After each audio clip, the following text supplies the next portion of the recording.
بسم الله الرحمن الرحيم ألف لام را تلك آيات الكتاب المبين إنا أنزلناه قرآنا عربيا لعلكم تعقلون نحن نقص عليك أحسن القصص بما أوحينا إليك هذا القرآن وإن كنت من قبله لمن الغافلين إذ قال يوسف لأبيه يا أبت إني رأيت 11 كوكبا والشمس والقمر رأيتهم لي ساجدين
پروردگارا آسمان تو ابریست اما چشمان یعقوب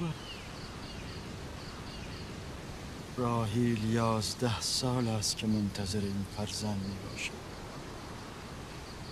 11 سال است نیش و کنایه زنان فدان را می شنوم و تحمل می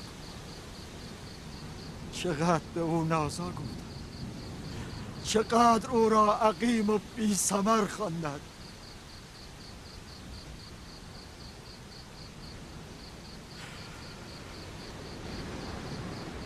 کاهن بزرگ مرا ببخشند.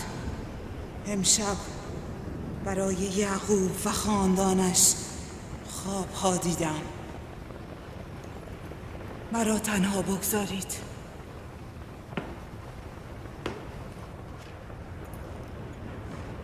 نفرین خدایان بر یعقوب و خاندانش باد. کفر یعقوب بی پاسخ نخواهد ماند.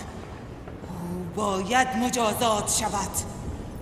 ایشدار بزرگ، آتش خشم خیش را بر یعقوب و خاندانش فرود آور.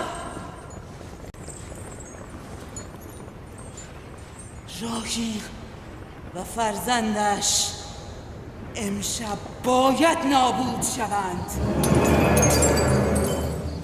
با این همه من نگران راحیل و فرزندم نیستم. بیمان دارم که مرگ آنها موجب شادی ارباب معابد و بت پرستان شود. بیمان دارم که تلاش چندین ساله من در محو شرک و بت پرستی بی نتیجه بماند. کاری بکن همسر و فرزندم را نجات بده. نجات آنها موجب بیداری مردم فدان می شود. نجات آنها شکست معبد ایشتار و پیروزی یکتاپرستی بر شرک و بت پرستی است. خدای مهربان یاریم کن، یاریم کن، یاریم کن.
این وقت شب این نور چیست؟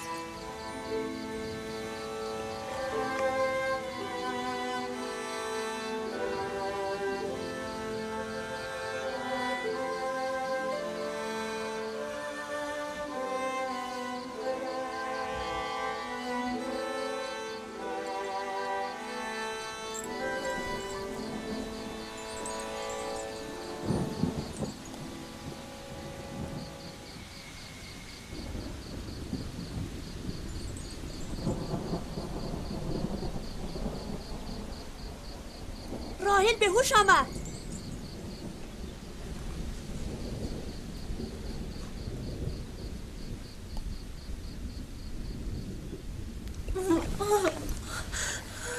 دوباره شروع شد.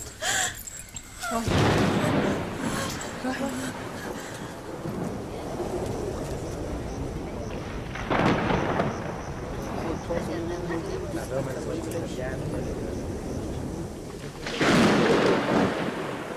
یعنی میخواهد باران ببارد؟ گمان میکنم آسمان میخواهد به حال راحیل بگرید. این نشان خشم خدایان است. تندر خشم خدایان فرود خواهد آمد. یعقوب و خاندانش مجازات خواهند شد. ای ایشتار بزرگ، از حریم خدایان دفاع کن. خشمت را بر خاندان یعقوب فرود آور.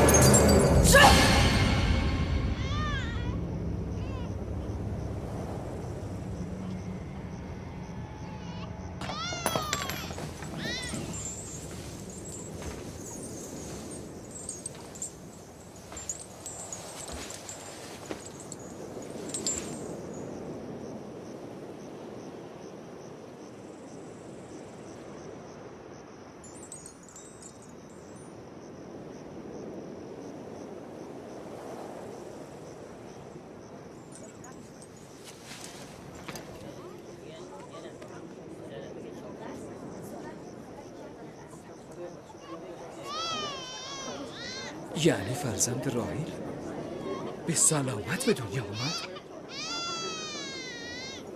پس نفرین ایشتار، جادوی ایستر.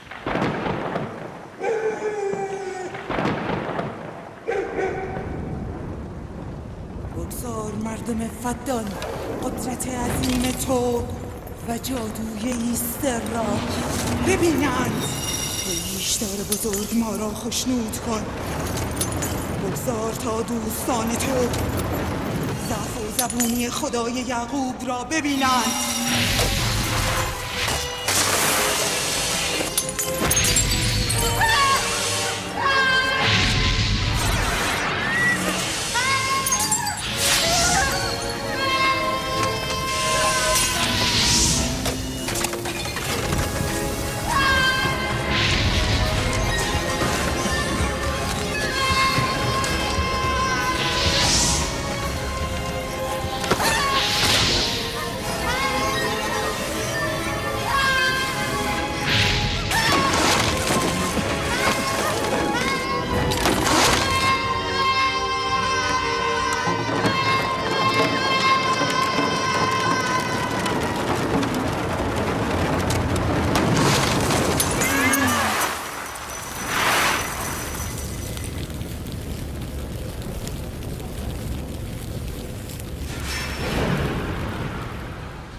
درود بر نبی خدا.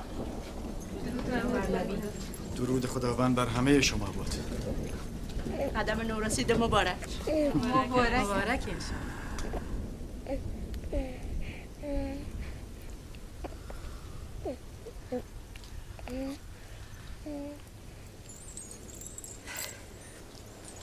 خداوند را به خاطر الطافش سپاس میگویم و از او برای تو و فرزندمان طلب خیر و برکت میکنم.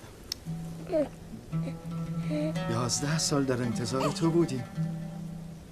چرا این همه دیر؟ نمیپرسید فرزندتان پسر است یا دختر؟ یوسف اسم پسر است یا دختر؟ از کجا دانستید؟ چه کسی به شما گفت؟ همان که ساعتی پیش مژده ورودش را به من داد.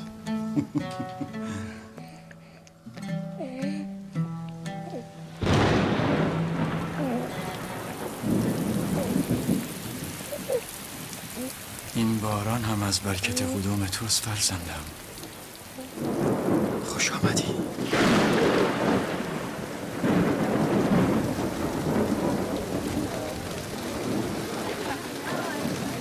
راهیل و فرزندش به سلامت هستند.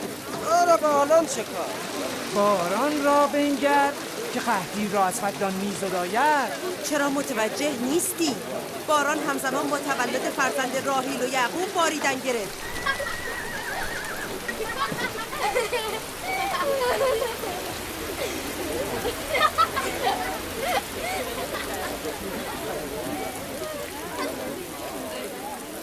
یعنی راهیل و فرزندش سلامت هستن؟ آری میبینی که چه کودک خوشیمن و مبارکی است.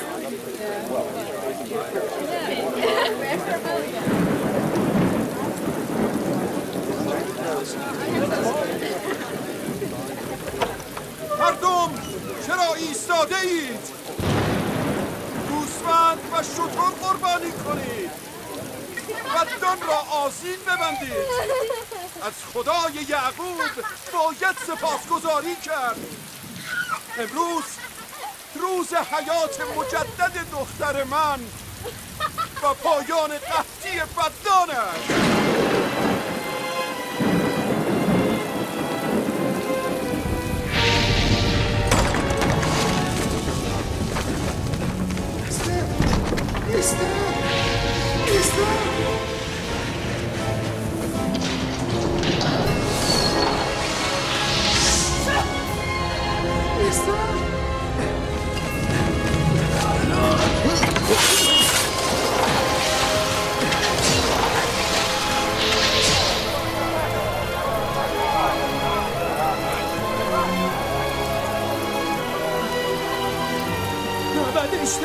معبد اشتر آتش گرفته.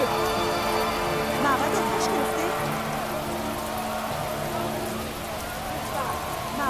عالی جناب، معبد ایشتار آتش گرفته.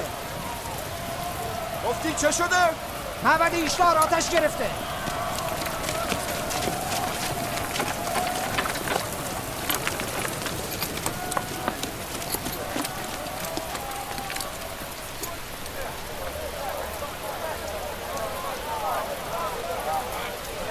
چه اتفاقی افتاده است؟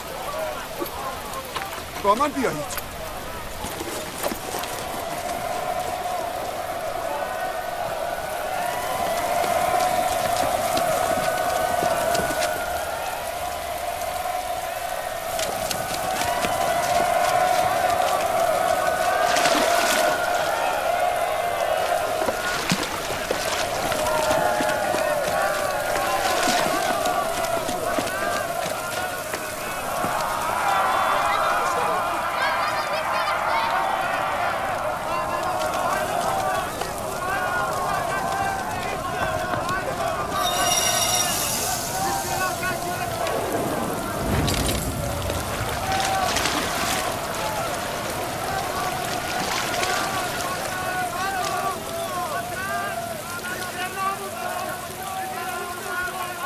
باران که همه چیز را میشوید و خاموش میکند، چرا بر آتش معبد اثر نمیگذارد؟ این عجیب نیست؟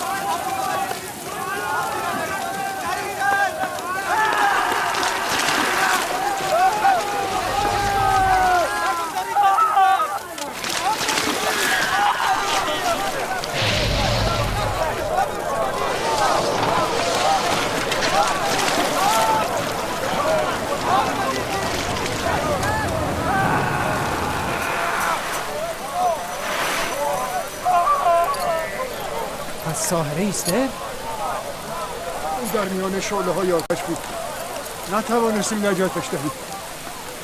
ساحره سوخت. ساحره ایستر سوخت. یعنی ایستر هم باید بسوزد؟ نمیشود برای اون کاری کرد. مگر آتش کاهنه معبد رو هم میسوزاند؟ معلوم است او که از خدایان نیست، او هم میسوزد. این بود خدای قدرتمند اشتار. خود و کاهنانش در آتش سوختند و توان دفاع از خود را نداشتند. ایستر که میگفت راهیل و فرزندش نابود خواهند شد. چه شد؟ اینکه خودش نابود شد. کجا؟ میروم به خدای یعقوب ایمان بیاورم.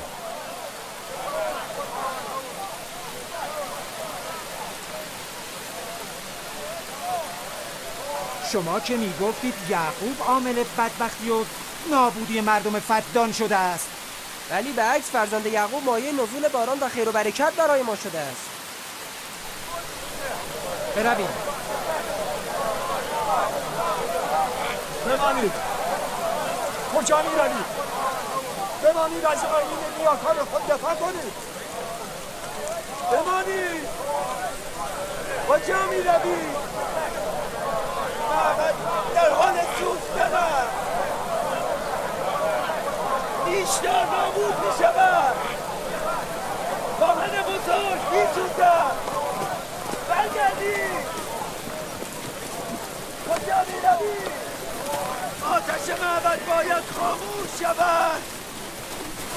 بیشتر نجات بدهید. آتش را خاموش کنید.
گویا باران رحمت الهی جسم و جان این مردم هر دو را تطهیر کرده است. به یمن قدوم فرزند شما باران به فدان می‌بارد. او را به ما نشان نمی‌دهید؟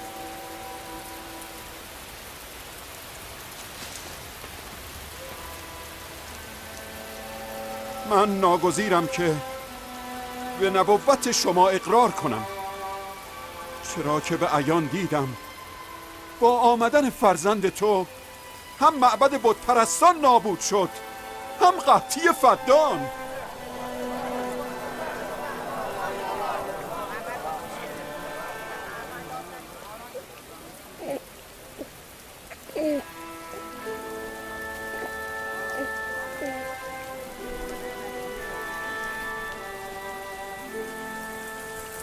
قدوم یوسف مبارک است، اما آن که معبد ایشتار را نابود کرده و باران بر فدان نازل نموده خدای من است، خداوند یکتا. نمیخواهید او را ببینید؟ من و همسرم خدای تو را دیده بودیم. امشب مردم فدان نیز دیدند، هم قدرت بی انتهای خدای تو را، هم ذلت و زبونی خدایان خیش را. اینک آمده اند که به خداوند یکتا ایمان آورند. ای نبی خدا، ای نبی خدا، قلوب اینان را با نور ایمان منور گردان. آیا همه شما بر کلام فارس هستید؟ با من بگویید. ما از همه خدایان سرد و سنگی و دیگر خدایان زمینی بیزاری می‌جوییم و به خداوند یکتا ایمان می‌آوریم، خداوند آسمان ها و زمین و به همه پیامبران و فرستادگانش ایمان می‌آوریم و از فرامین آنها اطاعت می‌کنیم.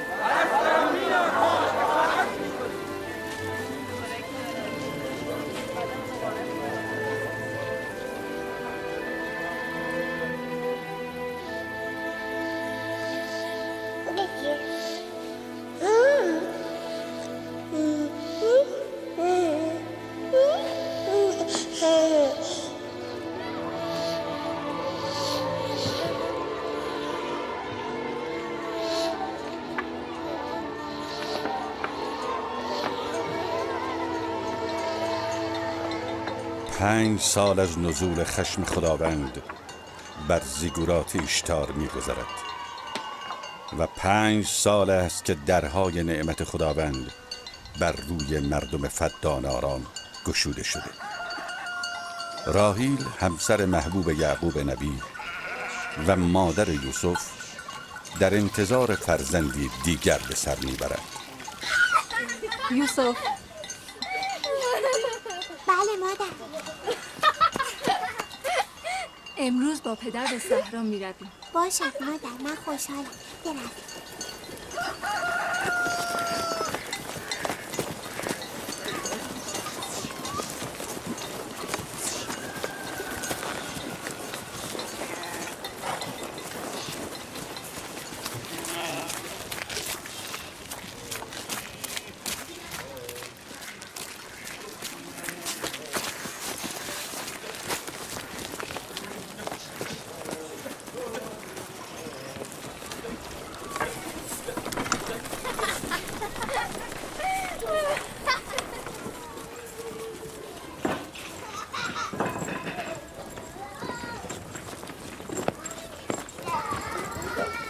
آن زمان که از یعقوب فرزندی نداشت محبوبه او بود، اکنون که دیگر هیچ.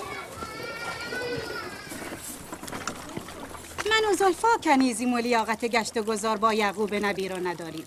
مادرت لیا چه؟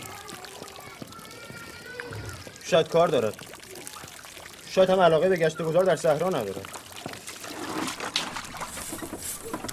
چه میدانم؟ و شاید پدرت جز راحیل کسی را دوست ندارد.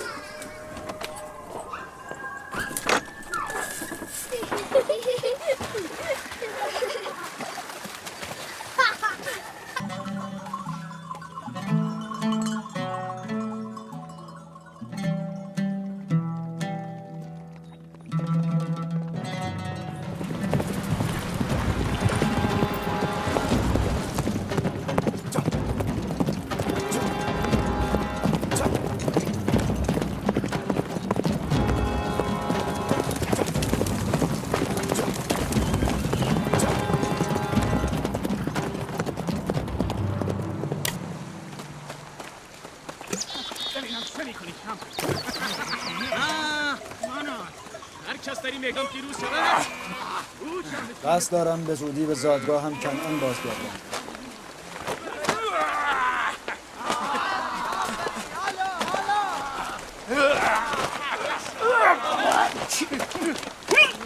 نکند آنها با یکدیگر نزاع کنند. ببینم چه میکنی شب؟ نگران نباش، آنها زور آزمایی میکنند. معتقدن هر کس قوی تر از دیگران باشد جانشین من است. بزنش سریع. هر کس در این میدان پیروز شود او جانشین من.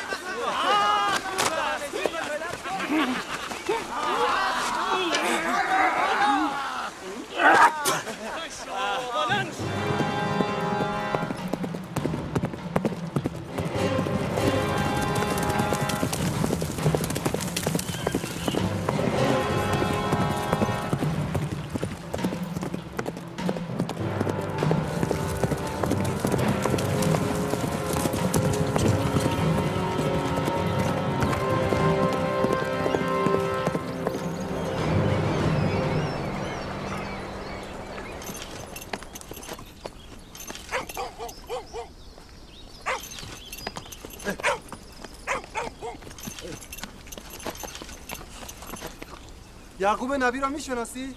فرزند اسحاق پیامبر؟ او و فرزندش مایه خیر و برکت فدانند. آری میشناسم.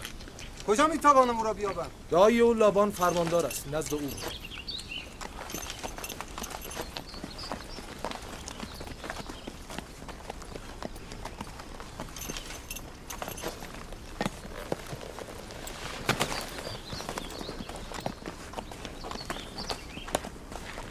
چه میخواهی؟ پیکی از کنعان هستم. با جناب فرماندار کار دارم. دنبال من.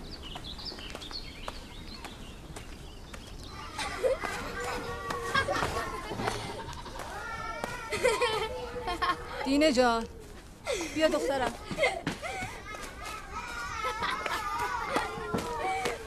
با یوسف بازی کن تا مادرت رو یاری کنه. باشد؟ باشه.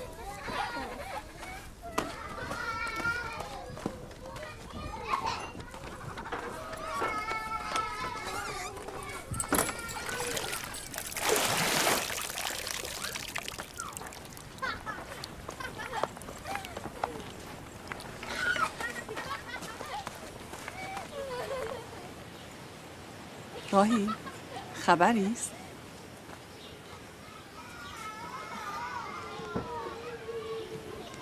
مبارک است. نبی خدا هم خبر دارد؟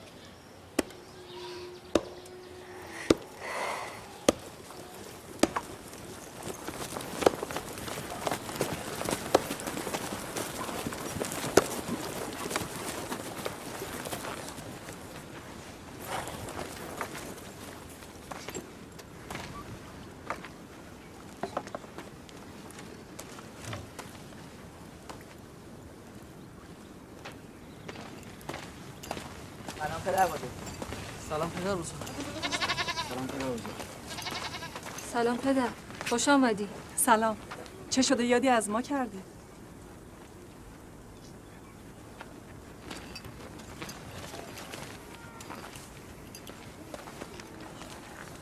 چیزی شده پدر؟ اتفاقی افتاده است؟ آن مرد که میبینید از کنعان آمده و خبرهای خوبی برای ما ندارد. یعقوب کجاست؟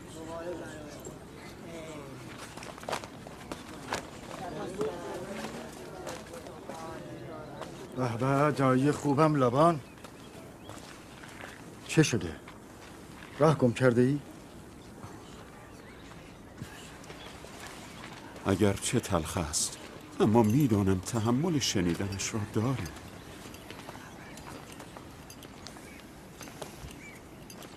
چرا حرف نمیزنی؟ پدرت اسحاق نبی دار فانی را ودا گفته.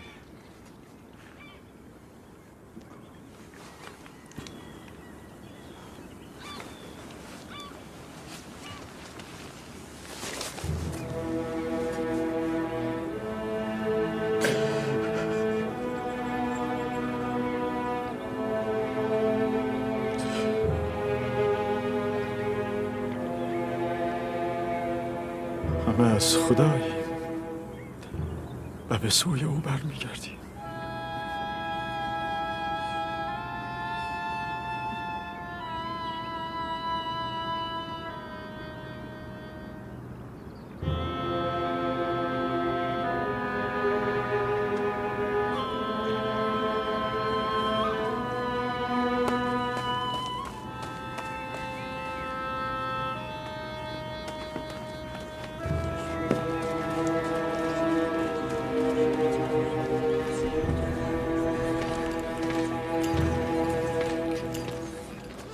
تصمیم شما چیست پیامبر خدا؟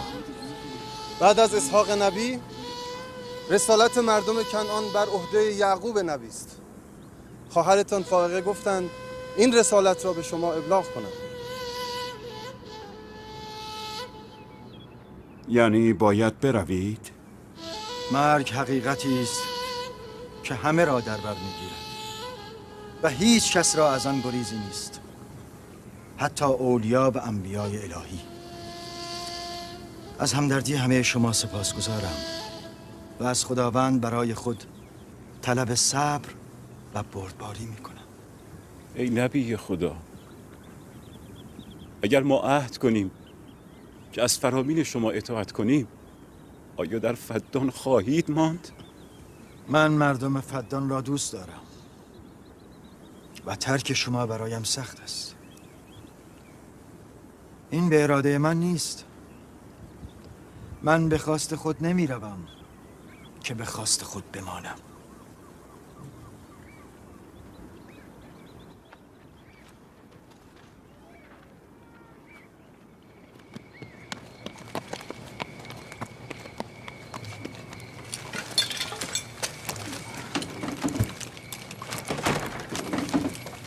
به خواست خدا ما فردا به سوی کنعان حرکت میکنیم. ما آماده. ما هم آماده. من و همسرم نیز وسایل خود را جمع کرده ایم. شما دیگر کجا؟ با شما به کنعان. ما تا عمر داریم از نبی خدا دست بر نمیداریم. شما نمیتوانید با ما بیایید. بهتر از همینجا در فدان بمانید. خانه و کاشانه من جای خوبی برای زندگی شماست. ولی من زندگیم رو مدیون شما هستم. ما عهد کردیم تا عمر داریم خدمتکار شما باشیم. همسر و بستگانت به تو نیاز دارند. اینجا وطن شماست و شما هیچ دینی نسبت به من ندارید. بهتر از همینجا بمانید.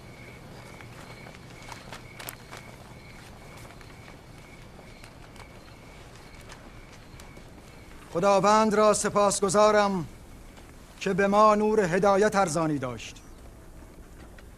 من سالها با شما زندگی کردم. در غم و شادی شما شریک بودم. از اینکه شما را ترک می کنم غمگین هستم. شما روزی بت پرست بودید. خداوند یکتا نور ایمان بر قلب‌های شما جاری ساخت و شما بت‌های خود را دور انداختید و خدای یکتا را برگزیدید. قدر ایمان و دعوت الهی را بدانید. مبادا تاریکی کفر و جهل را جایگزین نور الهی کنید. یعقوب باشد یا نباشد، خداوند یکتا ناظر بر اعمال و افکار شماست. خدا نگهدار همه شما.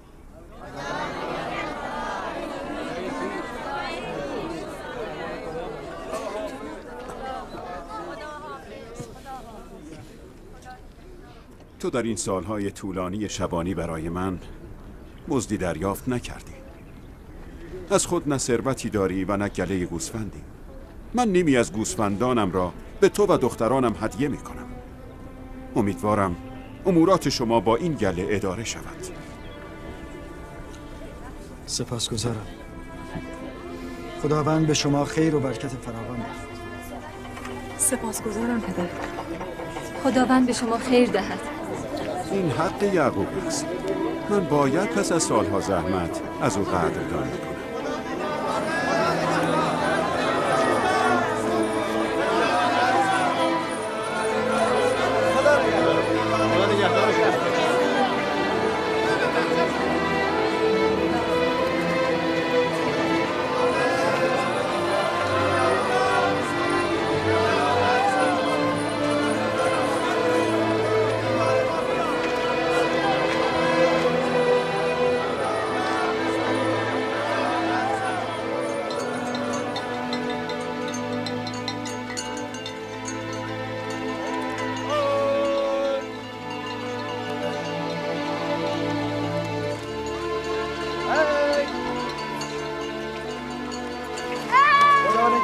همه شما.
چرا بلهه و زلفا نسبت به مادرم راهی حسادت میکنن؟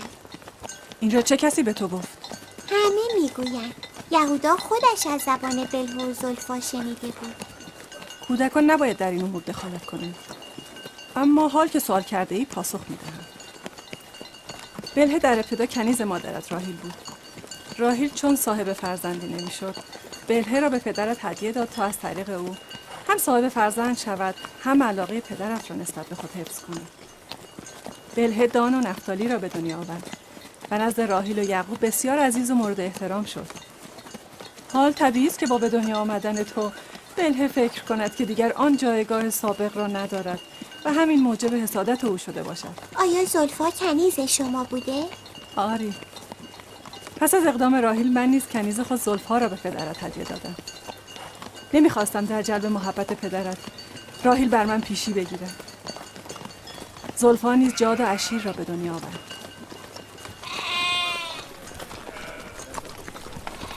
راوی شمود چه میکنی؟ جل پراکنده شد، آنها را بازگردانید.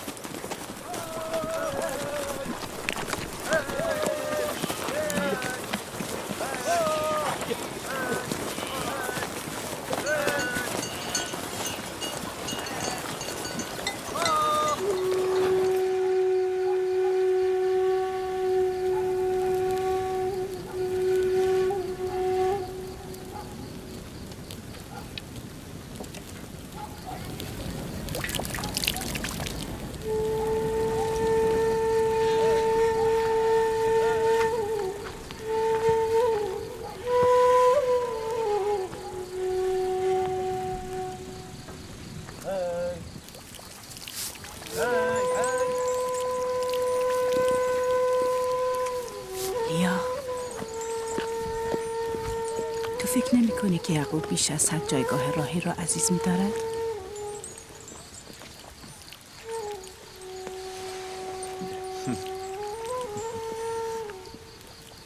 من نیازی به حسادت با خواهرم ندارم. نه تعداد فرزندان او بیش از من است و نه محبت یعقوب به او افزونتر از من. پس حسادت برای چی؟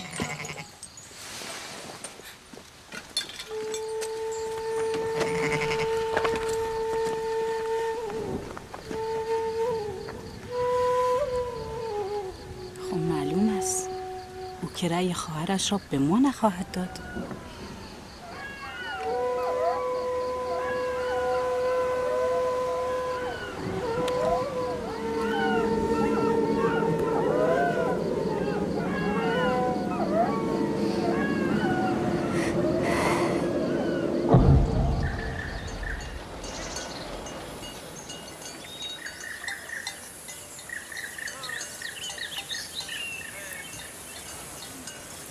راه طولانی نشد؟ چیزی از راه نمانده. زندگی قبایل پشتشین هم همین است. هم سفر میکنند هم زندگی.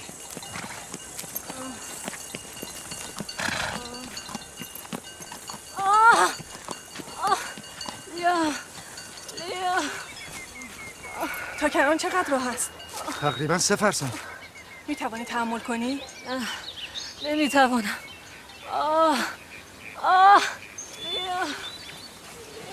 یهودا لاوی، شامون، چادر رو برپا کنید، همینجا اتراق میکنیم.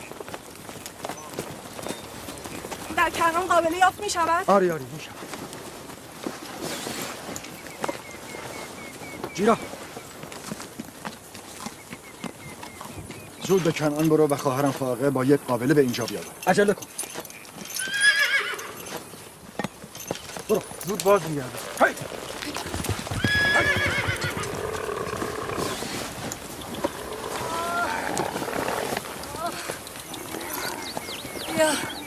بیا تحمل کن خواهرم. راهی کمک کن. آرام مواظب بود.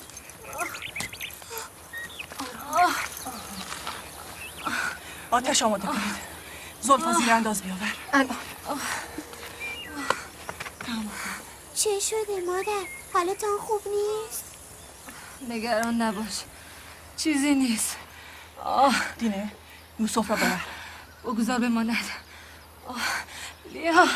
لیا تحمل کن خواهرم.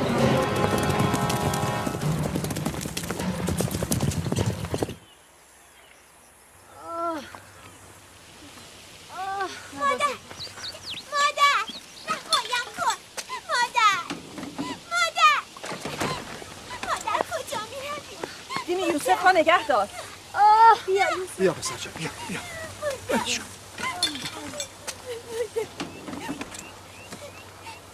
چه شده پسرم؟ یوسف تو نباید بروی. پدر من برای مادر میترسم. چرا پسر جان؟ اتفاقی نیفتاده؟ نگران نباش.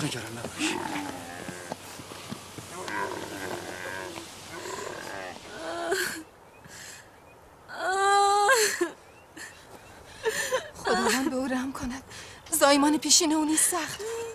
چیزی نمانده بود که از دست برود. به یعقوب بگویید دعا کند.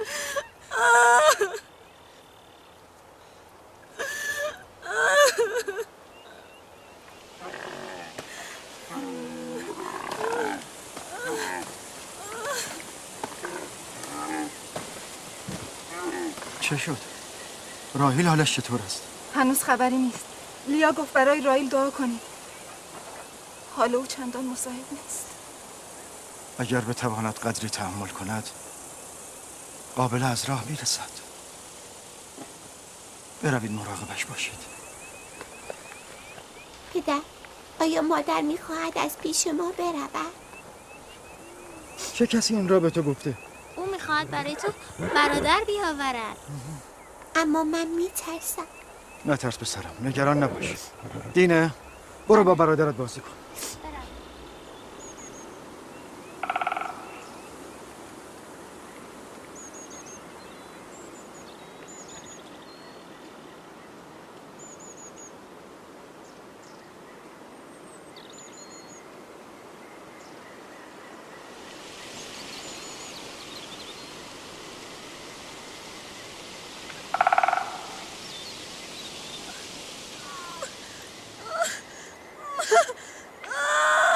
اگر این بار همچون زایمان پیشین باشد خداوند به او رحم کند. مشکل بتواند جان سالم به در ببرد. نمیتوانی نفوس بد نزنی؟ جغد شوم؟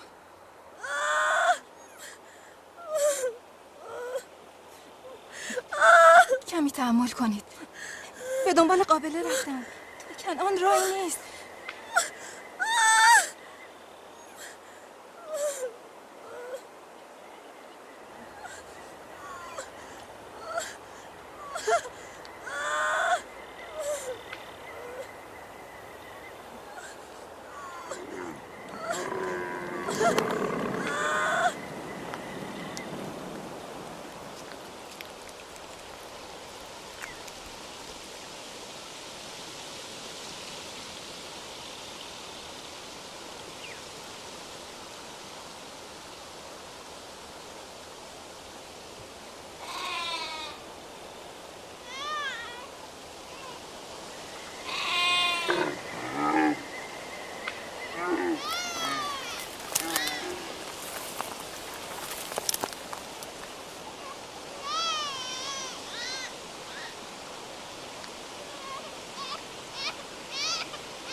فرزندانم باش،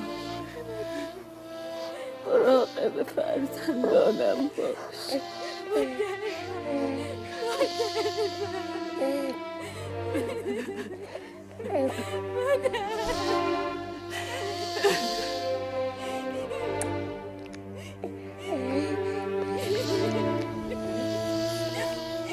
مراقب فرزندانم باش،